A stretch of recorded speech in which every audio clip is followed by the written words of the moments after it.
बिस्मिल्लाहिर्रहमानिर्रहीम। अस्सलाम वालेकुम class 1।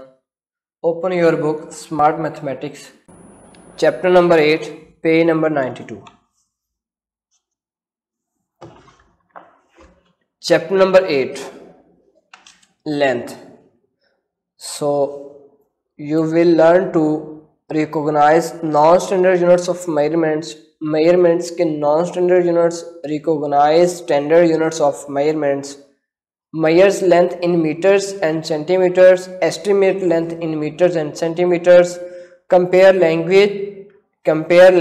in meters and centimeters। vocabulary words बेटा जो आज यूज होने हैं, height, length, measure, estimate, metre rule, standard unit, centimetres, long and short units, long, longer, longest, short, shorter, shortest and tall, taller, tallest. बेटा ये हमने words इस lecture में, इस चैप्टर में इस्तेमाल करने हैं। देखते हैं पेज नंबर 93 से हम स्टार्ट कर रहे हैं। चैप्टर हमारा है 8, length.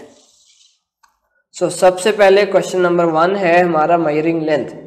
How to measure length. Length measure कैसे करते हैं? Which is long and which is short. So सबसे पहले ये आपके सामने है, आपको बेटा वैसे नजर आ रहा है कि which is short and which is long. So this pencil is long, so my blue pencil is long and my yellow pencil is short. So देखें, इसी से हमने जो है next filling the blanks, question number 1 है fill in the given blanks. So building is dash shorter than. देखें हमारे पास building is dash, building dash is shorter than A B, यानी कि कौन सी जो बिल्डिंग है वो शॉर्टर देन है। हमारे पास ये दो बिल्डिंग्स हैं, एक बिल्डिंग ए है, एक बिल्डिंग बी है, तो कौन सी बिल्डिंग शॉर्ट है? So building A is shorter than building B, यानी कि जो ए बिल्डिंग है वो बिल्डिंग बी से क्या है? शॉर्टर है। सो देखें, building dash is taller than building, अब क्या है? Building B is taller than building A. देखें दोबारा, building A is shorter than, पहले तो ये बताना है कि इन दोनों में से कौन सी बिल्डिंग शॉर्ट है, किसके। अब जो बिल्डिंग ए है वो शॉर्टर देन बिल्डिंग बी से छोटी है, जबकि building B is taller than building A, जबकि जो बिल्डिंग बी है वो बिल्डिंग ए से क्या है? टॉलर है। सो इसी तरह से क्वेश्चन नंबर 2 है right the given lengths with the appropriate figure, long, longer, longest. सबसे पहले देखें ये सबसे बड़ी है, सो जो सबसे ग्रेटेस्ट इसको हम बेटा लिखेंगे लॉन्गेस्ट, यानी कि सबसे बड़ी। अब ये देखें ये एवरेज है, ना तो वो छोटी है ना तो ज्यादा बड़ी है, तो ये दरमियान में, तो बेटा ये आएगा, इसके लिए हम लिखेंगे longer. And last one is, ये सबसे स्मॉल है, यानी कि इन तीनों की, तीनों में से ये वाली हमें छोटी नजर, तो इसलिए हम इसको सिंपली लिखेंगे long, long, longer and longest, यानी कि सबसे बड़ी। ओके, देखिए नेक्स्ट पेज नंबर 94।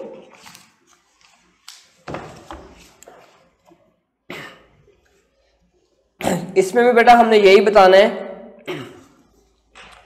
कि कौन सा जो दरख्त है, ट्री जो है वो टॉलर है, कौन सा टॉलेस्ट और कौन सा टॉल है। ये सबसे, ये वाला जो है बेटा, इसके लिए हम वर्ड यूज करेंगे टॉल,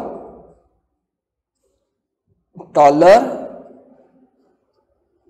एंड टॉलेस्ट, यानी से सबसे बड़ा। यहाँ पर हमारे पास 3 ट्री हैं, 3 दरख्त हैं, उन तीनों में से जो सबसे बड़ा है वो यही वाला है, तो इसके लिए हम टॉलेस्ट लिखेंगे। जो एवरेज मिड में है वो टॉलर है, जो सबसे, यानी कि इन तीनों में से छोटा है, उसके लिए हम वर्ड टॉल यूज करेंगे। अब इसी तरह से देखें शॉर्ट, शॉर्टर, शॉर्टेस्ट। सबसे शॉर्ट, शॉर्टर,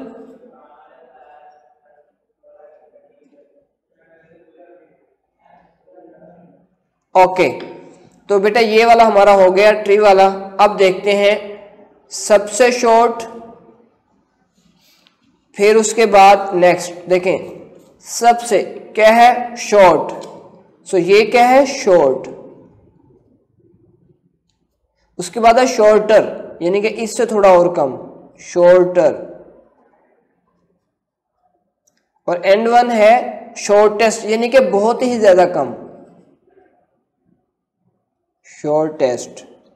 सो इस तरह से बेटा ये आप लोगों ने ये इसको कंप्लीट कर लेना है। नेक्स्ट हमारे पास है पेज नंबर 95। अब ये हमारे पास ट्रेन, बस, कार एंड मोटर बाइक है, तो इसी को हम देखते हुए ए बी सी डी को फिल करेंगे। The dash is longer than the car, यानी कि कार से कौन सी चीज लॉन्गर है, but shorter than the train. अब देखें shorter than the train, train से छोटी है जबकि कार से बड़ी है, तो बेटा वो क्या चीज है, बस। द बस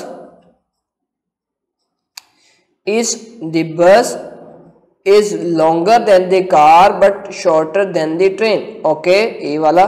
नेक्स्ट है B, the dash is shorter than the bus, the dash is shorter than the bus but longer than the motorbike। अब देखें बस से शॉर्टर है, मोटर बाइक से क्या है, लॉन्गर है, so the dash is shorter car, okay. See है the dash is the shortest, सबसे शॉर्टेस्ट चीज कौन सी है इन चारों में से, बेटा वो है motor bike, motorcycle, motorcycle, okay. The dash is the longest, और इन चारों में से सबसे बड़ी कौन सी चीज है, वो है बेटा train, longest. Page number 95। Next है बेटा पेज नंबर 96।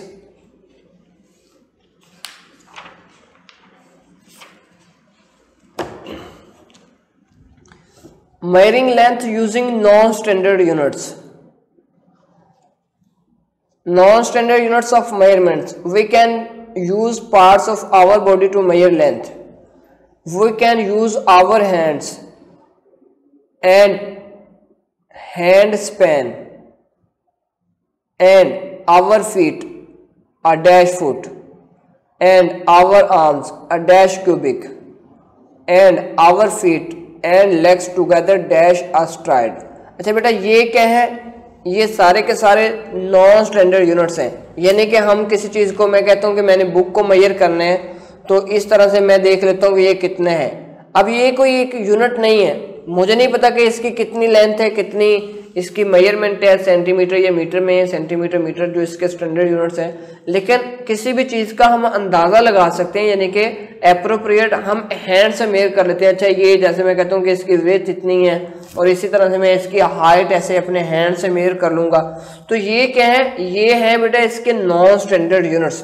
अब यहीं से देखें, ये आपको जो है हैंड्स से वो शो कर रहा है कि हैंड्स का, यानी कि किसी चीज को, जैसे मैं कहता हूँ कि ये बुक की मैं विड्थ है, तो मैंने ये देखा कि ये मेरे हैंड्स के मुताबिक इस तरह से है। So we can use our hands dash a hand span, यानी कि किसी भी चीज को हैंड स्पैन करके, उसके बाद and our foot, our feet a foot, यानी कि एक जो, यानी कि फुट को, यानी कि अपने जो पाँव से हैं बेटा मेजर कर सकते हैं। अक्सर जो है चीज़ों को, अगर हमारे पास कोई लेंथ मेजर करने के लिए कोई चीज़ ना मालूम हो, तो हम अपने कदमों के साथ उसकी बेटा लेंथ जो है मालूम कर लेते हैं।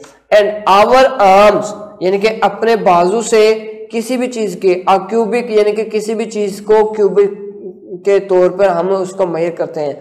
And our feet and legs together a stride, यानी कि एक रोड की या एक हमने स्ट्राइड की बेटा लेंथ मेजर करनी है, तो हम देख सकते हैं। अब देखें इस तरह से ये चीज़ें हम जो है वो मेजर कर सकते हैं। अब इसी को हम क्या कहते हैं, नॉन स्टैंडर्ड यूनिट्स कहते हैं। नॉन स्टैंडर्ड यूनिट्स यानी कि हम बजाते जस्ट अपने फुट से, अपने हैंड से, आर्म से और कदमों से, यानी कि हम किसी चीज़ का जो है आइडिया लगा लेते हैं, उसको हम कहते हैं non standard units of measurement. अब देखें, use your hand span to measure the given objects in your classroom, write down the length in the spaces below। अब ये नीचे spaces below है, तो देखते हैं। वो कहता है कि अपने आप ने क्या यूज करना है, your hand span, आपने इनके hand span यूज करना है। तो बेटा यहां से आप hand span इसको यूज करेंगे, आपने बताना है कि ये कितने हैं, ये कितने हैं। अब ये पिक्चर में, डायग्राम में तो आपको बिल्कुल ये एक ऐसा जो उसने सवाल दिया, तो बेटा आप इसको करेंगे। अब देखें ये सारी चीजें तो मेरे हैंड स्पैन के नीचे आ जाएगा, तो आपने इसको इस तरह से मेजर करके देखना है। तो बेटा आप इसको यहां पर लिखेंगे 1 हैंड स्पैन, इसी तरह से आप इस डोर को करके देखेंगे तो उसको भी लिखेंगे 1 हैंड स्पैन। ये बेसिकली यहाँ पर उसने just the given objects in your classroom, यहाँ पर अगर आप डायग्राम तो देखें ये 1 हैंड स्पैन भी नहीं बन रहा, तो उसने ये कहा कि आपके जो क्लासरूम में जो आपका जो टीचर टेबल है या आपका बेटा जो आपके पास टेबल है, तो आपने उसको यानी कि इस तरह से 1 2 3 यानी कि इस तरह से आपने उसको कंप्लीटली जो है वो मेजर करना है। फिर आपने लिखने को कितने हैंड स्पैन बन रहे हैं, 1 बन रहे हैं, 2 बन रहे हैं, 3 बन रहे हैं। इसी तरह आपने फिर डोर की लेंथ मेजर करनी है, ठीक है। और इसी तरह जो है आपने आपके पास जो बुक है आपने उसकी, ये बेटा आप लोगों ने ये क्लास का वर्क है, ये आप घर में अब इसको आप कैसे करेंगे। घर में बेटा जो टेबल है, टेबल को बेटा आप ऐसे जो है अपने हैंड्स के साथ 1 2 3 4 यानी कि इस तरह से आपने वो देखना है टेबल कितने हैंड स्पैन बन रहा है, वो आपने वहां पे लिख लेना है। तो इसी तरह से आपने अपनी बुक को देखें, जैसे मैं बुक की ये मैं अभी करके दिखा देता हूँ, यानी कि 1 2। अभी ये जो पेज है ये कितने बन रहा है 1 और 2, ये 2 हैंड स्पैन बन रहे हैं। तो इसलिए मैं चलें यहाँ पे लिख देता हूँ। और उसके बाद डोर आ जाता है, तो ये आप लोगों ने घर में इसको ट्राई करना है। ओके, नेक्स्ट है page number 97। Write the correct numbers in box, write the correct numbers in box. बेटा the brush is as longer as dash beds. देखें आपने कितने, ये 1 2 3 4 5 6, आपने करेक्ट नंबर ऐड करना है। The brush is as long as dash beds. देखें 1 2 3 4 5 6, तो ये कितने हैं। Okay, the hockey is as long as paper clips. कितने हैं बेटा ये पेपर क्लिप्स, 1 2 3 4 5। देखें ये बिल्कुल इसके जो है, अगर आप देखें तो इसकी लेंथ इतनी ही है, तो पेपर क्लिप्स। इसी तरह से अब ये नॉन स्टैंडर्ड यूनिट्स हैं, ये कोई स्टैंडर्ड यूनिट्स नहीं है। इसी को जैसे हमने ये किया तो इसी से देखें। अब देखें ये बैट को मेजर करना है फुट से। The bat is as long as dash feet. देखें जरा 1 2 3 4 यानी कि 1 2 3 4। अब ये 4 फीट के बराबर है। ये क्या है, नॉन स्टैंडर्ड यूनिट्स, यानी कि the bat is as long as 4 feet, 1 2 3 4। Okay, the seesaw is as long as dash caps. देखें 1 2 3 4 5, ये नीचे बेटा दिए हुए हैं, जस्ट काउंट करके आप लोगों ने इधर लिखने हैं। लेकिन दोबारा से ये याद रखें, ये क्या है, ये लेंथ मेजर करने का ये नॉन स्टैंडर्ड यूनिट है, ये कोई स्टैंडर्ड यूनिट नहीं है। यानी कि कैप से मेजर करना कितने कैप के बराबर है, या कितने फीट के बराबर है, या कितने पेपर क्लिप्स के बराबर है, या कितने बेड्स के बराबर है। तो आप यहाँ पर तो काउंट करके लिख रहे हैं, लेकिन ये याद रखें ये क्या है, ये मेजरिंग ऑफ लेंथ के नॉन स्टैंडर्ड यूनिट है।